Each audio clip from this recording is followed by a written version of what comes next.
Hello, you're listening to Daniel Ball Wrestling. On today's show, we're going to be talking about the big news, hopefully this weekend. CM Punk's big return to wrestling. Friday night, it is the second AEW Rampage. They've called it the first dance, so we've all put two and two together. It's got to be the return of the one, the only CM Punk after 7 years away from wrestling. We're going to be talking also about the potential signing of Brian Danielson to AEW. And then we're going to finish with a SummerSlam preview, which is taking place on Saturday night. I'm not sure why it's Saturday. It's a fucking pain in the ass. I'm having to stay in Saturday night because these bellends, for some reason, when was the last time a WWE pay-per-view was on a Saturday night? When was the last time? I've been watching WWE now for I don't know, 23 years or something like that. There's never been a pay-per-view on a Saturday.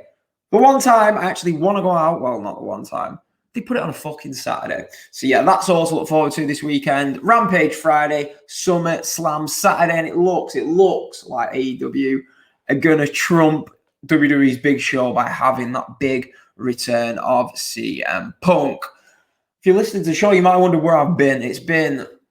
I don't know, I've not done a show since Fyter Fest. That was, 4 or 5 weeks ago. I did say on that show, though, you might not have a show for a while because I was moving flat. That was a fucking big... I shouldn't really be swearing because it's going to monetize us. But, yeah, that was a big job. So, moved, yeah. As you can see, I'm in the flat now.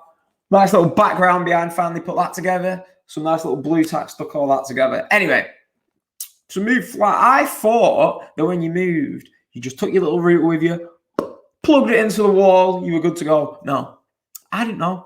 Sat here, plugged the Wi-Fi in, and it don't work. So I was streaming everything off my phone for for about 2 weeks. Used all the data on that until TalkTalk installed Wi-Fi, and yeah, it's shit. It is actually shit. The speed is like a quarter of the speed of what we was doing at the previous flat. So yeah, if you do get like some freeze and all, the picture quality isn't perfect. I'm going to get an e-cable to plug that in. But yeah, as I say, if you're listening on YouTube, hit the like button, hit the subscribe button. As I say, I apologize. I have had people messaging me on Twitter and stuff like that, asking where the show's gone. No, I'm not dead. No, I'm not fucking the show off. As I said, I'm a young man. I like going out, drinking. So there will be times we're not consistent. Maybe as we get into the winter. But yeah, I'm going to do my best to stick to doing a weekly Dynamite review. So yeah, subscribe to us. Apple Podcasts is probably the main place. Probably the people listen to us. We're also on Spotify, Google Podcasts. Just search Daniel Ball Wrestling. We're available on Twitter. What is it? Almost 21,000 followers now on Twitter. So thanks to everyone who's liked us. Thanks to everyone who comments all our stuff. Even thanks to all you bellends who for some reason seem to come. Oh, you're an AEW mark. Seriously. Doing my head in, but anyway, I blocked a few this week actually, so it is a little bit easier on that front. But yeah, so that's it. So subscribe to the channel, Patreon, www.patreon.com/Daniel Ball Wrestling. But yeah, it ain't going to be a long episode. I've got quite a bit of shit to do tonight, to be honest. But yeah, let's get into it. Let's talk about the big I tell you what, you won't know this yet, but normally the camera is on my laptop. So usually I look into that. Now I'm going to look onto that. So yeah, I'm going to take a bit of time to get used to that. If you're an audio listener, this is terrible audio, and I bet you're thinking, what is this guy going on about? But yeah, so Friday night, the big return.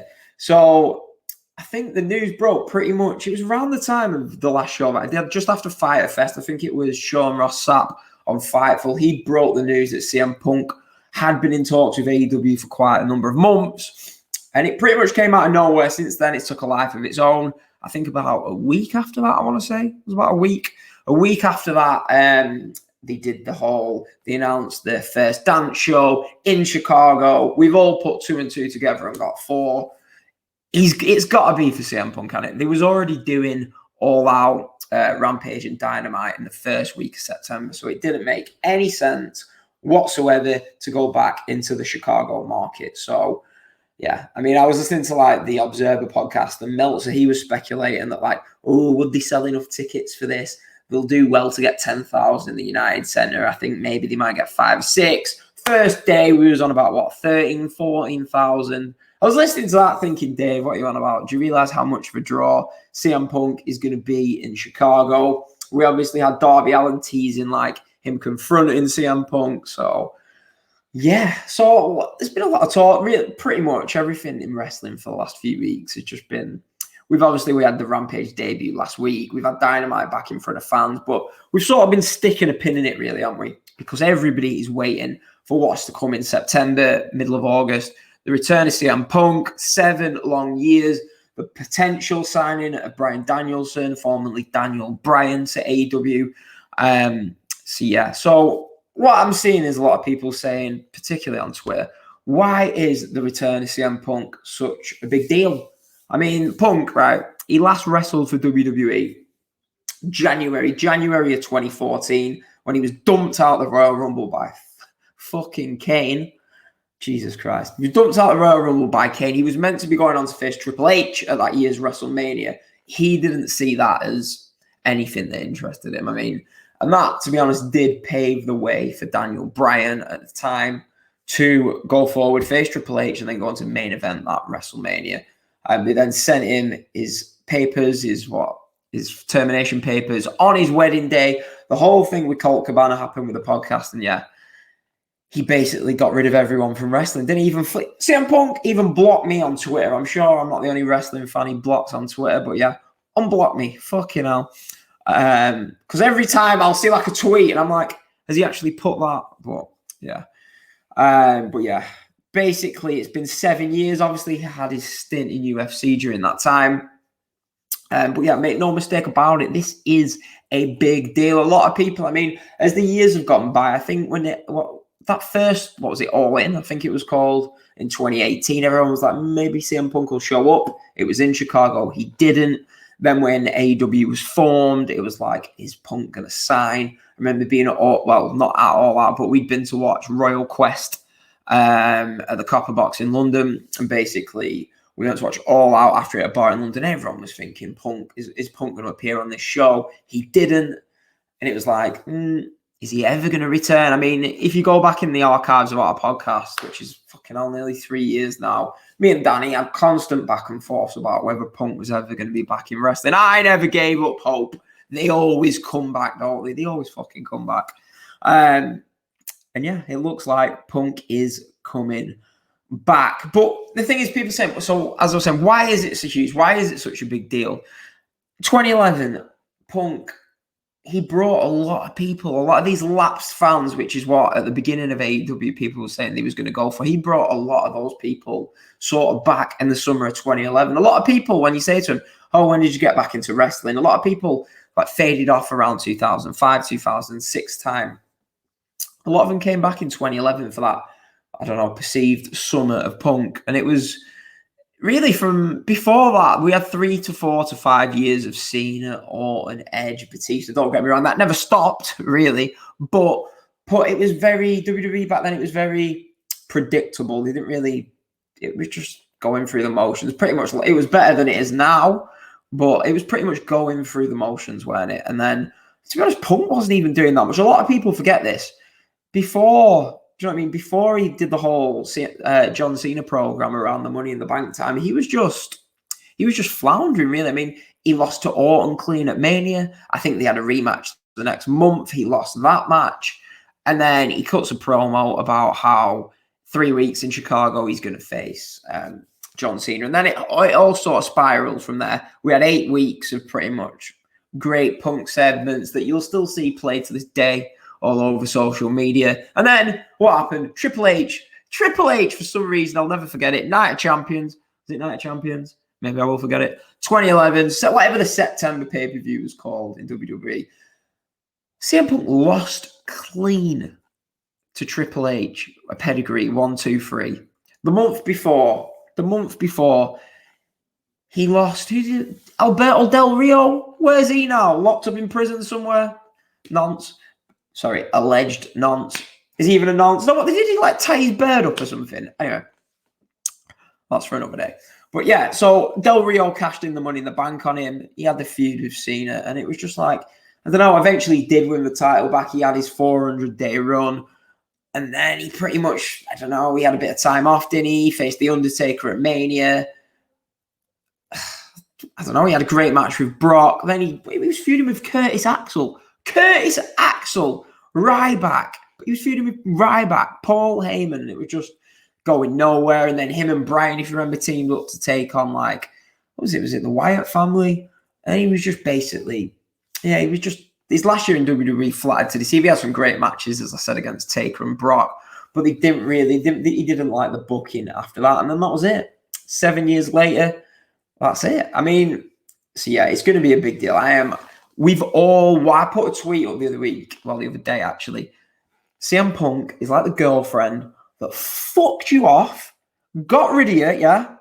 And that you all, no matter who you replace that girlfriend with, do you know what I mean? You might have got a new favorite wrestler, someone else that you liked, yeah? You always went back, didn't you? You always thought, oh, what if Punk comes back? What if Punk comes back? Is Punk coming back this year? Is Punk coming back this year? Never did he? He never came back. He had like that stint on backstage, whatever. And now, 7 years later, she comes crawling back. CM Punk comes crawling back. AEW is like, let's be honest, AEW is flying at the moment, no matter what some of the WWE fans want to think. And it is the time. Punk, we've all grown up. We can now hopefully have a blossoming relationship. And yeah, CM Punk is back in AEW. Touch wood, because I would not like to be a security member in the United Center if, for whatever reason, Punk doesn't appear on Friday night. But I won't worry about that because that is going to happen.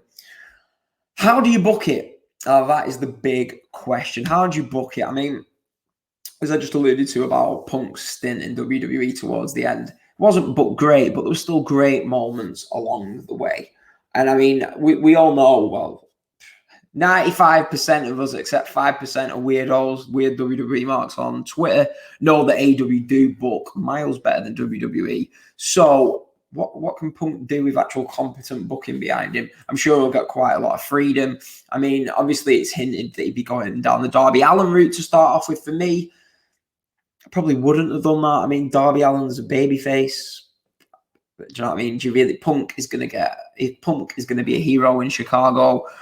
For Rampage, for All Out, it's going to make it a bit of an awkward atmosphere because the crowd aren't going to want to boo Darby, but they're going to cheer Punk over Darby. But maybe the problem open is that Darby gets the rub from being in there with Punk.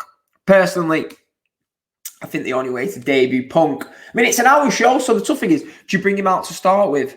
Do you bring him out at the end? I've seen loads of different ideas going around. Maybe you could have the whole hour be a CM Punk show. Not for me, that. I mean, do you bring him out to start with? I mean, I remember that time in Chicago at the Allstate Arena where they played his music to tease it. I mean, it's going to be hard for anyone to follow. Say Punk comes out for a 10-minute promo. It's going to be hard for anyone to follow that. People are saying that, like, oh, they'll be chanting CM Punk for all the matches. That's fine. That's fine if they do that. Just what I'd kick off. Start off with a hot 6-man. Just have the Young Bucks and Kenny Omega in a 6-man. Just loads of crazy action. Lucha Brothers, whoever you want, get them in a 6-man. The crowd will be too excited watching that match to care. And then maybe the last half of the show, just have it all CM Punk. Have Punk come out. I want to hear what he's got to say on the mic. They're probably going to have... And he doesn't need to wrestle on this show. I mean, it's called The First Dance, so that sort of alludes to the fact that he might wrestle on the show, but you don't... You know what I mean? They're not doing the Omega against Hangman Page anymore on this pay-per-view. They're doing Christian Omega, so you really need that first CM Punk match to be on this all-out pay-per-view if it's going to get extra pay-per-view buys. It's too soon. It's tough because it's already sold out. So really, you want to be doing for Punk's first match, Punk Omega. That is the match we want to see. You don't want to start off with a lesser match and build up to the bigger match. But that looks like what they're going to do. I mean, for me, they've already booked, is it St. Louis for the November pay-per-view? It's a shame because just fuck that off. Delay that till February.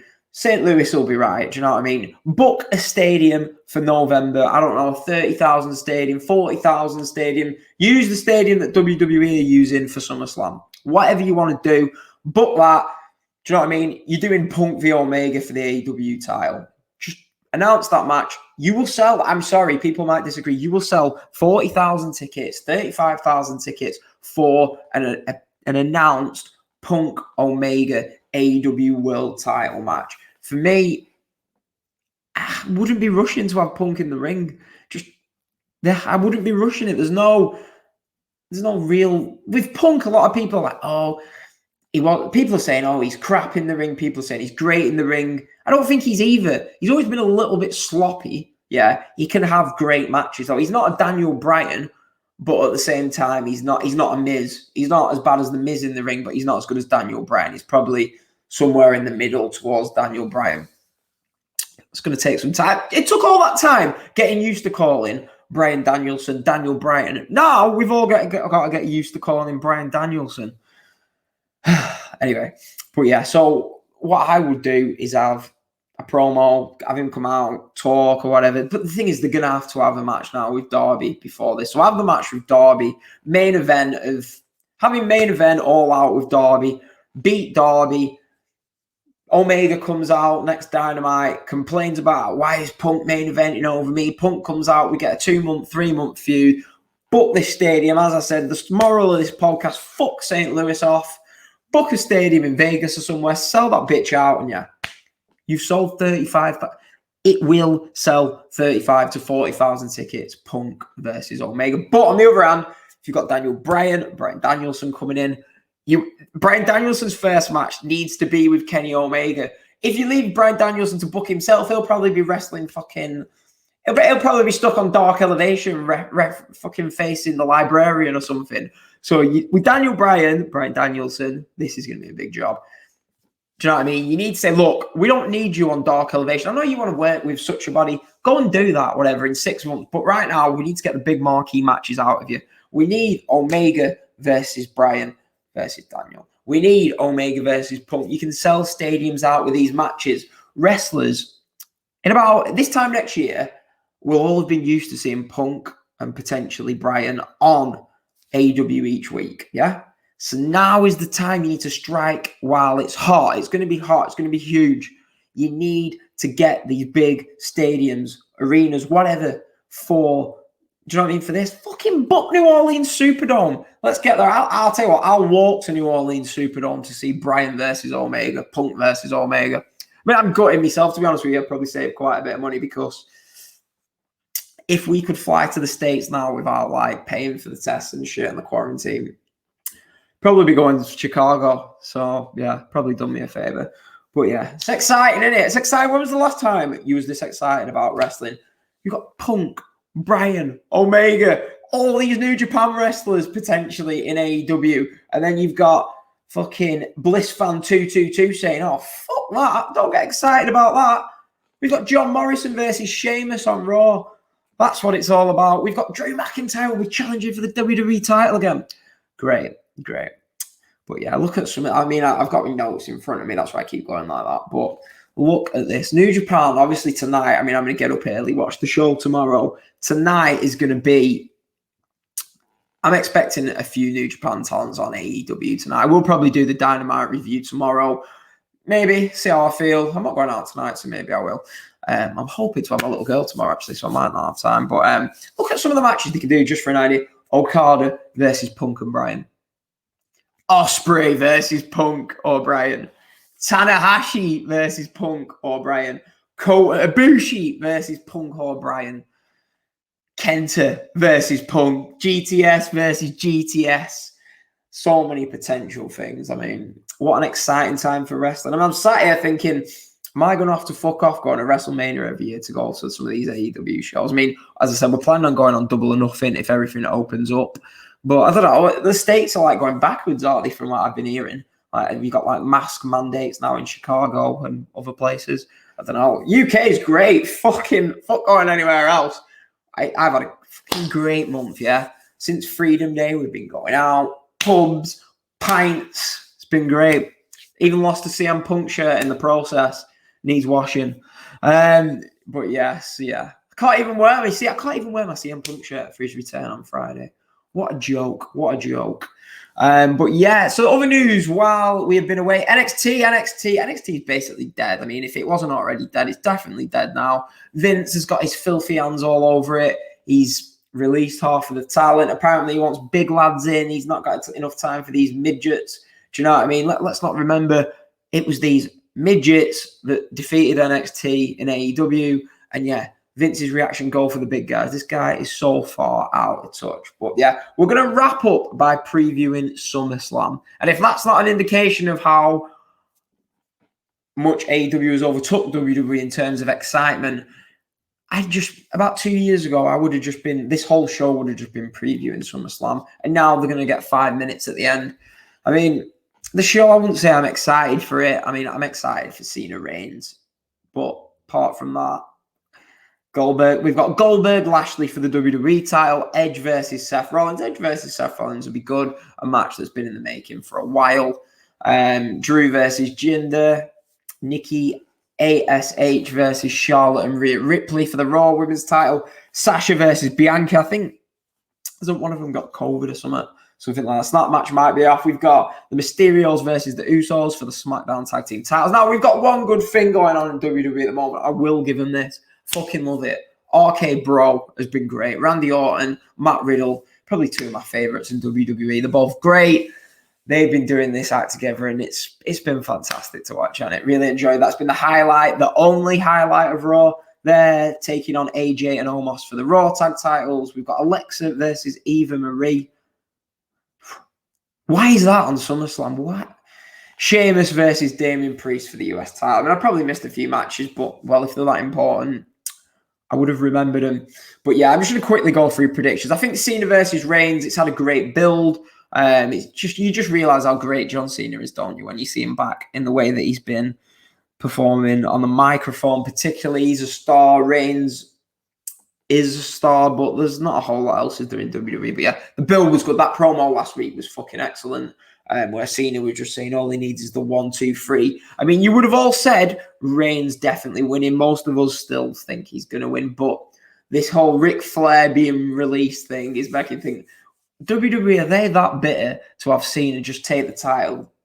Do you know what I mean? Off Reigns and then drop it in a few weeks, because he is on this MSG Super Show in a few weeks, so it could happen. Cena could become a 17-time champion. It wouldn't surprise me. I'm going to go with Reigns, but I'm not as certain as everyone else is that Reigns is going to retain. Excited for that one. That'll be taking place at 3:30 in the morning, UK time on Saturday. This is the big thing for me. I'm right, basically, I'm about 300 yards away from every pub in Preston.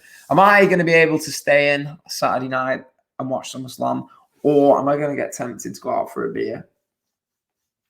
It's going to be tough. North End get beat 5-0 to Peterborough. A few pints. We've got Goldberg versus Lashley. They've been telling the story that Goldberg's doing this for his son Gage. Is it Gage or whatever?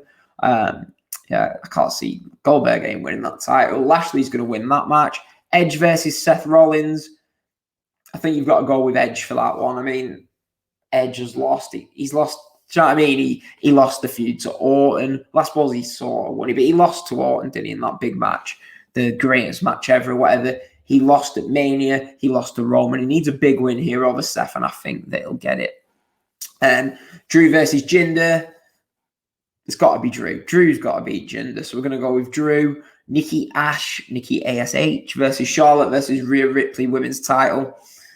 Can never rule out Charlotte, but I'm going to go with Nikki to retain that one. Sasha versus Bianca, COVID pending. WWE like 50-50, don't they? If that takes place, I'm going to go with Sasha. Although I'd probably keep it on Bianca, as much as I love Sasha. Mysterios versus the Usos. I don't know. Mysterios. Yeah, I go with Mysterios. RK Bros versus AJ and Omos. RK Bro better fucking win that match. Alexa versus Eva Marie. I couldn't give a shit. Sheamus versus Damien Priest. As much as Sheamus has been great this year, Damien Priest needs to win the belt on this show. And that's that, really. I mean, the card itself is all right. It's going to be great. Obviously, you enjoyed seeing like these big shows in front of, 45,000 fans. It's at that new stadium in Vegas. It's going to be interesting watching the show there. I mean, I was hoping to get to a WrestleMania everyone was saying that that's where Mania is going to be in a few years. So it will be interesting to see. Huge wrestling weekend. It's massive. Probably WrestleMania weekend wasn't as big as this weekend. Nothing during the pandemic. This is probably the biggest wrestling weekend in years. in years and years. I mean, obviously a WrestleMania weekend's big, the Double or Nothing's big, but we've got probably the biggest night for AEW since the company started on Friday. It's going to be the biggest moment for AEW since the... Make no mistake about it. People don't understand this. Some dweebs on Twitter who've probably watched wrestling for 4 to 5 years don't fucking understand. This is a game changer. CM Punk going to AEW is going to change the landscape. People don't seem to get that. Add Bryan Danielson to that. You've got the two biggest, not biggest stars, because do you know what I mean? You had Cena and Orton. So the two most popular wrestlers of the last decade in WWE are basically, I mean, Punk, if he really wanted, could go back to WWE. Bryan Danielson could have re-signed with WWE. You've got the two most popular wrestlers of the last 10 years in WWE saying, no, we don't want WWE. We're going to sign with this new hot company, AEW. Do you know what I mean? This is fucking massive. And people, you got WWE fans, I'm sure there'll be WWE fans commenting this going, oh, it's not as big as whatever. Yeah, this is huge. Make no mistake about it. Yeah, it's that big. It's that big. I know they have a little girl on a Friday. She's staying at her mum's. This is a massive, massive night for wrestling fans everywhere. And yeah, I will be back reviewing, maybe reviewing Dynamite, but yeah, I'll definitely be back reviewing Rampage Saturday morning. I'll probably look quite tired because, yeah, Rampage is 3 till 4. Great. 3 till 4 Friday night. I'm staying up to watch that. I'll probably have to sit through SmackDown before that. I'm sure that'll be great. But yeah, we will be back Saturday to talk the return of CM Punk to wrestling. Hit subscribe, like this video, Apple Podcast, Spotify, Google Podcast. Just search Daniel Ball Wrestling into your podcast feed. Good to be back. Tell you what, it feels, I'll be honest with you, full disclosure, it feels weird doing a podcast somewhere except my other flat, to be honest. Yeah, it's a lot harder doing this than like just reviewing a show, but yeah. We'll be back Saturday to review AEW Rampage. Thanks for listening, everyone. See you later.